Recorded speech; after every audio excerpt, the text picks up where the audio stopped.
Good morning students, how are you all? I hope you are fine. आज का हमारा chapter है chapter 15, some natural फेनोमिनिया, मतलब कुछ प्राकृतिक घटनाएं। जैसे आपके आसपास की कुछ प्राकृतिक घटनाएं होती है, जैसे आंधी आना, तूफान आना, बाढ़ आना, ये सब क्या है? हमारी प्राकृतिक घटनाएं। तो आज हम उसके बारे में रीड करेंगे। In class 7, you read about winds, storms and cyclones. You learn that cyclones can cause a lot of damage to human life and property. You can also learn we can protect ourselves from this destructive phenomena to some extent. आपने जैसे class 7 में पढ़ा था, आंधी तूफान बाढ़ की वजह से हमारी कुछ प्रॉपर्टीज़ होती है वो काफ़ी ज़्यादा नुकसानकारक हो जाती है, फिर उन्हें बहुत ही नुकसान होता है। और फिर हमने उसके कुछ उपाय भी, मतलब उसके डैमेज से बचने के लिए, खुद को प्रोटेक्ट करने के लिए उससे वो भी हमने कुछ बचाव पढ़े थे। In this chapter we shall discuss 2 other destructive natural phenomena. These are lightning and earthquake. We shall also discuss what step we can take to minimize destruction caused by this phenomena. इस chapter में भी हम दो अपने बचाव से हमें किस तरह से अपना बचाव करना चाहिए इसी विनाशकारी परिघटनाओं, त्वरित भूकंप, इन सब पर चर्चा करेंगे। ठीक है, पहला है आपका लाइटनिंग, मतलब त्वरित।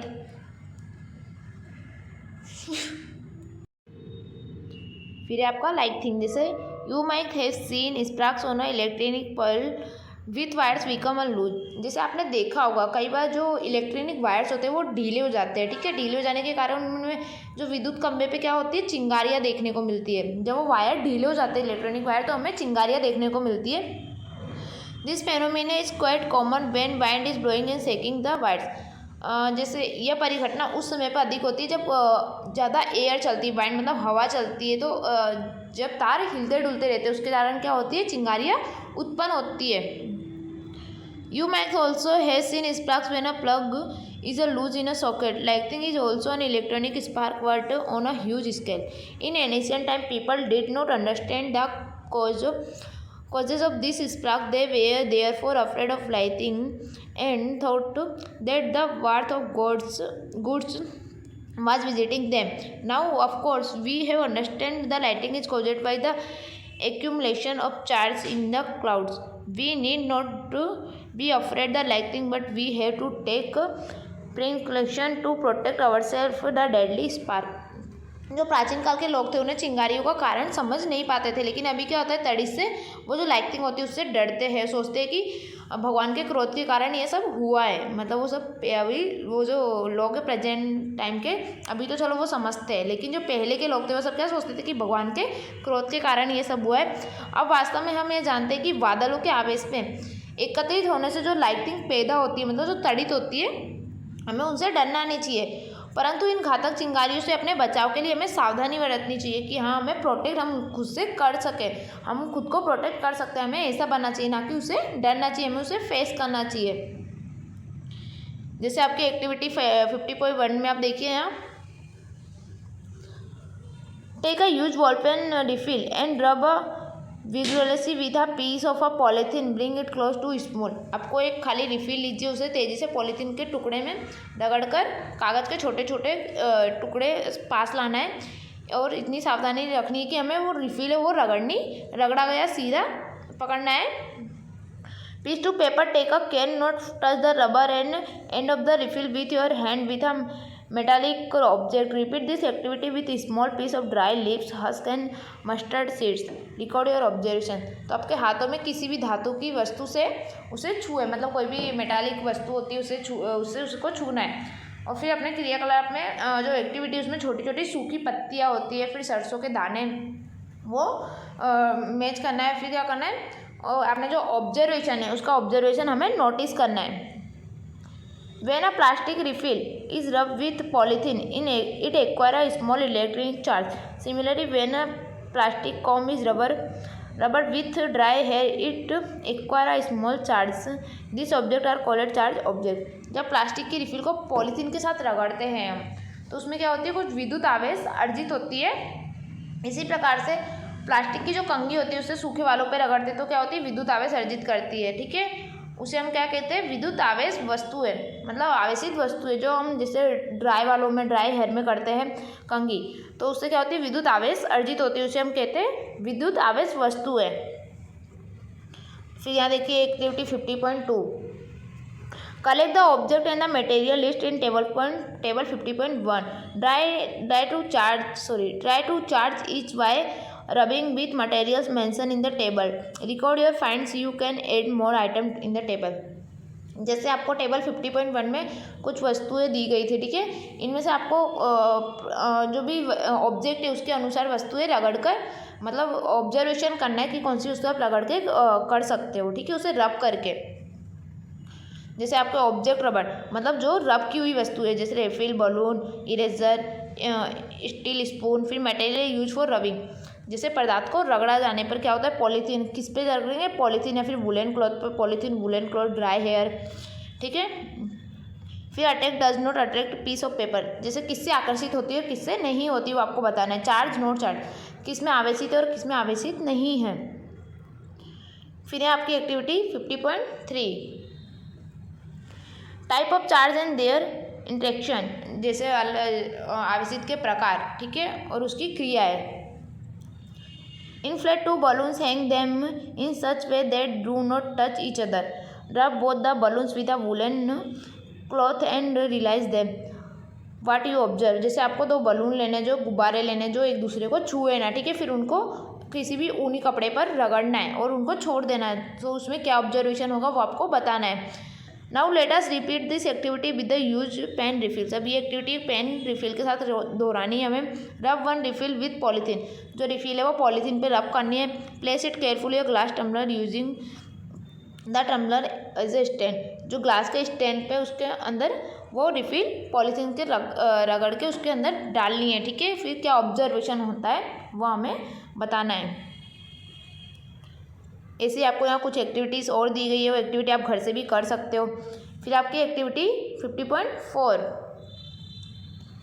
ट्रांसफ़र ऑफ चार्ज, मतलब आवेश का स्थानांतरण, मतलब एक जो आवेश की गई वस्तु है उसका स्थानांतरण, उसका कैसे ट्रांसफ़र होगा। Take an empty jam bottle, take a piece of cardboard slightly bigger in size, then the mouth of the bottle, pierce a hole in it to so that metal paper clip can be intact, open out the paper clip as shown figure 15.4।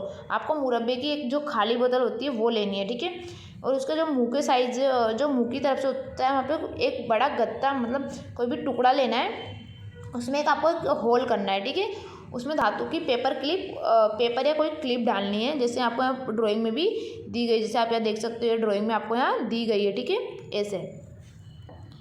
फिर उसका क्या करना है, paper clip को, aluminium की जो pin की size होती है वो कितनी होनी चाहिए, 4 सेंटीमीटर होनी चाहिए, 4 सेंटीमीटर इंटू 1 सेंटीमीटर साइज़ की 2 पट्टी काटी है, मतलब 2 पट्टी लेनी है एल्यूमिनियम की। फिर hang them on the paper clip as shown, insert the paper clip is the cardboard lid so that it is perpendicular, so it figure 15.4, charge the refill and touch it, तो refill को उसमें डालना है, ठीक है, paper clip के जो सिरा होता है, मतलब उसका जो किनारा होता है वहाँ से स्पर्श करना है, और अपना जो आपका ऑब्जर्वेशन है वो ऑब्जर्वेशन आपको नोट करना है कि उससे क्या ऑब्जर्वेशन हुआ, इस एक्टिविटी से हमने क्या सीखा। फिर आप यहाँ देख सकते हो द स्टोरी ऑफ लाइटिंग, मतलब एक तड़ित की कहानी। It is now possible to explain lighting in terms of the charges produced by rubbing, जैसे अगर जो रब करने से कोई भी चीज़ें आवेश पे तड़ित होती है तो उसकी व्याख्या करना, मतलब जो उसकी परिभाषा, डेफिनेशन है वो हमें एक्सप्लेन करना संभव है। जैसे आप देख सकते हो, you learn in class 7 that during the development of thunderstorm the air current move upward while the water drops move downward, this vigorous movement causes separation of charge by a process not yet completely understood. The positive charge collect near the upper edges, the cloud, and the negative charge accumulate near the lower edges.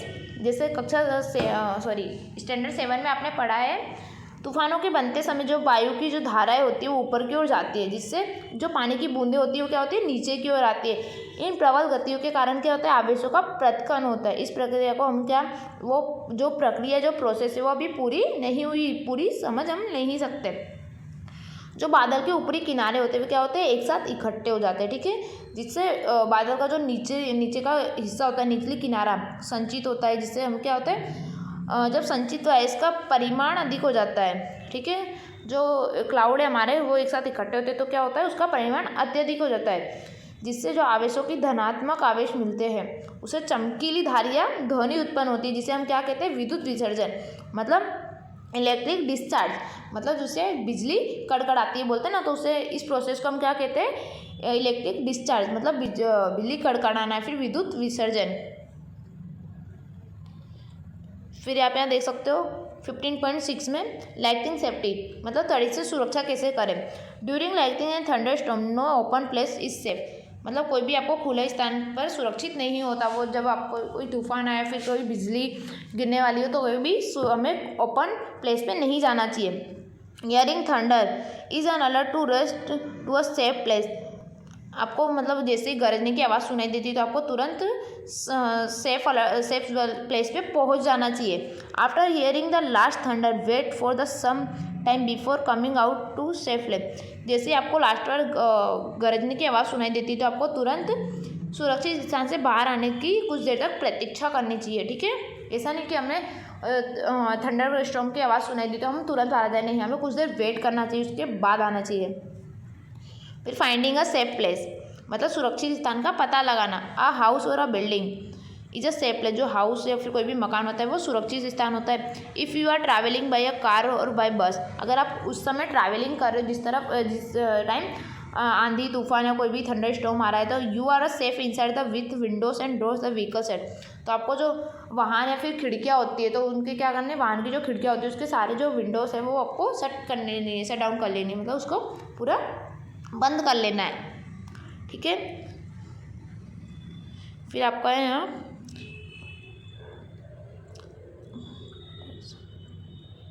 Activity 50.5,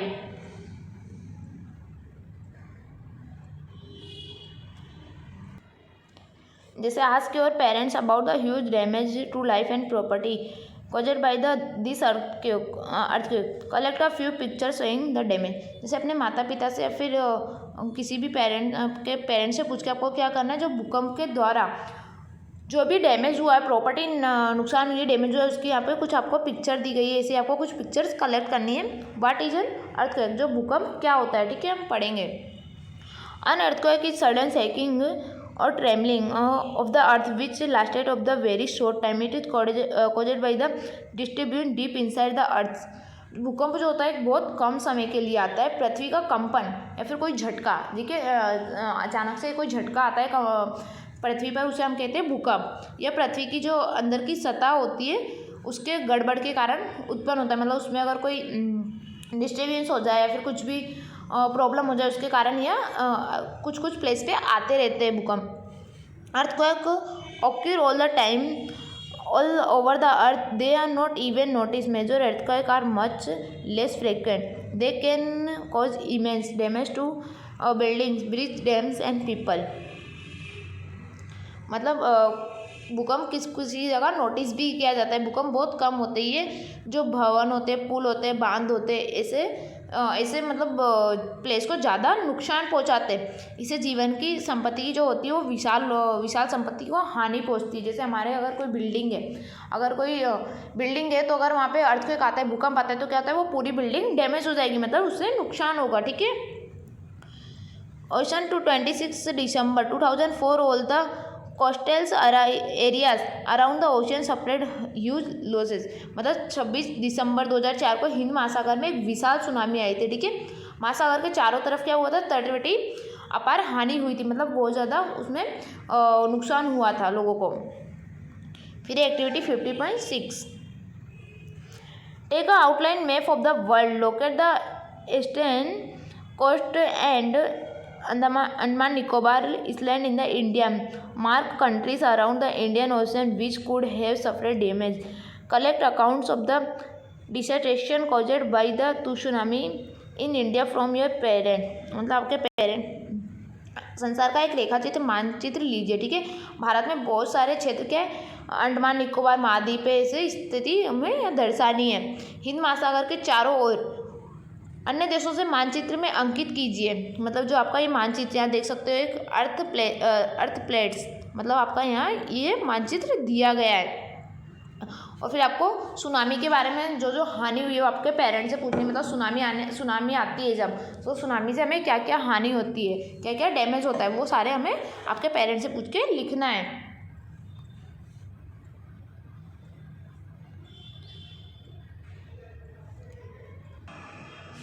फिर आपका यहाँ देखिए, since earthquake are caused by the movement of plates, the boundaries of the plates are weak zones where earthquake are more likely to occur.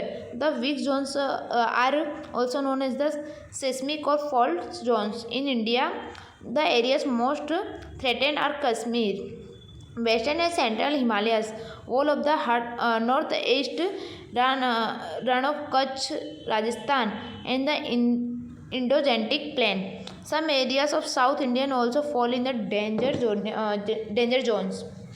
Figure 15.12, जैसे भूकंप प्लेटों की गति के कारण उत्पन्न होते हैं। आपने जहाँ प्लेटों की सीमाएं दुर्बल होती है, मतलब वीक होती है, वहाँ भूकंप आने की संभावना सबसे अधिक होती है। जो दुर्बल प्लेट होती है उसको क्या कहते हैं हम, भूकंपी क्षेत्र अथवा भूकंपी क्षेत्र या फिर भ्रंश क्षेत्र कहते हैं, जहाँ पे मतलब भूकंप आने की ज़्यादा संभावना होती है, उसको हम कहते हैं फॉल्ट जोन्स, मतलब भ्रंश क्षेत्र। भारत के अति भूकंप आशंकित क्षेत्र कश्मीरी तथा केंद्रीय हिमालय से या फिर कच्छ का जो एरिया हुआ, राजस्थान का एरिया हुआ, फिर सिंध गंगा का मैदान है, उन ये सारे जो एरियाज है वहाँ पे ज़्यादा मतलब डैमेज रहता है कि नहीं, यहाँ पे ज़्यादा खतरा है कि वहाँ पे भूकंप आने की संभावना ज़्यादा होती है।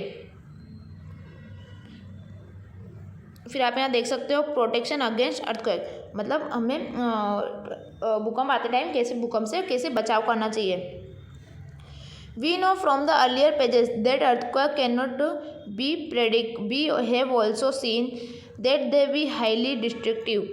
It is therefore important that we take necessary precautions to protect ourselves all the time. People living in seismic zones where the earthquake are more likely to occur have to especially prepare. First, to all the buildings in this zone should be designed that the withstand major tremors. Modern building technology can make it possible. जैसे हमने सीखा कि भूकंप होती है उसकी भविष्यवाणी नहीं की जा सकती, हमने देखा है कि वो कभी भी विनाशकारी के रूप में आ सकते हैं। हमें हमें पता होना चाहिए कि हमें कैसे बचाव करना है। देखते हैं आके हमें कैसे प्रोटेक्शन करना चाहिए। Consult qualify ethics and structural engineer in higher seismic areas. The use of mud और timber is better than using heavy construction material. Keep roofs as light as possible in case the structure falls, the damage will not be heavy. किसी योग्य अगर architect या फिर संरचना engineer से परामर्श कीजिए, ठीक है। किसी हमें इंजीनियर या फिर आर्किटेक्ट से विजिट करना चाहिए। या फिर अत्यधिक भूकंपी जो यहाँ पे क्षेत्र होते हैं, ठीक है, जहाँ पे ज़्यादा मतलब संभावना कि भूकंप ज़्यादा आता है, वहाँ पे इमारती लकड़ियों का उपयोग अधिक होना चाहिए। मतलब जहाँ इमारती लकड़ियाँ होती हैं उनका यूज हमें ज़्यादा करना चाहिए। यदि ढांचा गिरे तो वह सुरक्षित नहीं होती, इसीलिए फिर it is better if the cupboards and slabs are fixed to the walls so that they do not easily be careful. You hang wall clock, photo frame, water heaters etc, so that in the event of an earthquake they do not fall on the people. Since some buildings may catch fire due to earthquake, it is necessary that all buildings, especially tall buildings, have fire fighting equipment in working order. जैसे कोई भी अगर भूकंप वाला place होता है, कई बार ऐसा होता है कि भूकंप के कारण क्या होती है, जो बड़ी बड़ी बिल्डिंग्स होती है उनमें क्या होते हैं, आग लग जाती है, ठीक है। तो हमें क्या करना चाहिए उस टाइम वहाँ पे जो अग्निशमन होता है, मतलब फायर ब्रिगेड, ठीक है, जिसे हमें हिंदी में क्या कहते हैं, अग्निशमन, जो फायर ब्रिगेड की हमें वहाँ पे प्रोटेक्शन के लिए रखना चाहिए कि कभी भी अगर अर्थक्वेक के कारण बिल्डिंगों में आग लग जाए, फिर कुछ भी हो जाए तो हम खुद का प्रोटेक्ट कर सकें। The central building research institute Roorkee had develop known to make quake resident house in that event that an earthquake does strike take the following step to protect yourself. तो हमने सारे स्टेप्स देखे कि हम खुद को कैसे बचा सकते हैं जब भूकंप आता है। तो फर्स्ट है, if you are at home, यदि भूकंप के समय आप घर में हो तो देखो क्या करना है। Take shelter under a table and stay there till the shaking stops. किसी भी मेज या फिर चेयर होती है उसके नीचे हमें बैठ जाना है, फिर झटकों के रुकने का वहीं रहे जब तक जो भूकंप के झटके आ रहे हैं तब तक वो स्टॉप ना हो जाए, रुक ना जाए, तब तक हमें वहीं टेबल के नीचे रहना है। Stay away from tall and heavy object that में फॉल ऑन यू। जो भी हैवी ऑब्जेक्ट होती है, मतलब भारी चीज़ें होती है, या फिर उनसे आपको दूर रहना है, ठीक है, जिससे वो आप पे ना गिरे। If you are in bed, अगर आप बेड पे हो, बिस्तर पे हो, डू नॉट गेट अप, आपको वहाँ से नहीं उठना है। Protect your head with a pillow, pillow से अपना हेड को, मतलब जो अपने सर होता है उसको प्रोटेक्ट करना है। इफ़ यू आर आउटडोर्स, यदि आप घर से बाहर है, find a clear spot away from the building, trees and overhead power lines drop to the ground. तो जो भी वृक्ष होता है या फिर जो विद्युत लाइन होती है उससे दूर रहना है, ठीक है, और धरती पर लेट जाना है, मतलब धरती पर हमें लेट जाना है। If you are in a car, a bus, अगर आप कार या बस में ड्राइव कर रहे हो, do not come out, ask the driver to the drive slowly to a clear spot. तो आपको वहाँ से खुले स्थान पर जाना है, एकदम जहाँ पे खुला स्थान हो। Do not come out till the tremors stop, मतलब और भूकंप जब तक ख़त्म ना हो जाए, उसके झटके ख़त्म ना हो जाए, तब तक हमें बाहर नहीं निकलना है। सो स्टूडेंट्स, आई होप आपको ये चैप्टर समझ में आया होगा। फिर आपको यहाँ देखना है व्हाट यू हैव लर्न, आपने क्या क्या सीखा। सो आई होप आपको चैप्टर समझ में आया होगा। आपको ये सारे रीड करने हैं अर्थक्वेक के बारे में, और जो आपकी जो एक्सरसाइज है, ठीक है, जो एक्सरसाइज है वो आपको क्या करना है, घर से नोटबुक में राइट डाउन करना है। फिर आप यहाँ देख सकते हो extend learning activities and project, आपका ये प्रोजेक्ट भी यहाँ पे दिया है, ठीक है, जो आपको थर्माकोल की यूज हो के बनेगा। सो आई होप आपको चैप्टर समझ में आया होगा। आप इसकी जो एक्सरसाइज है वो नोटबुक में राइट डाउन करेंगे। So thank you everyone.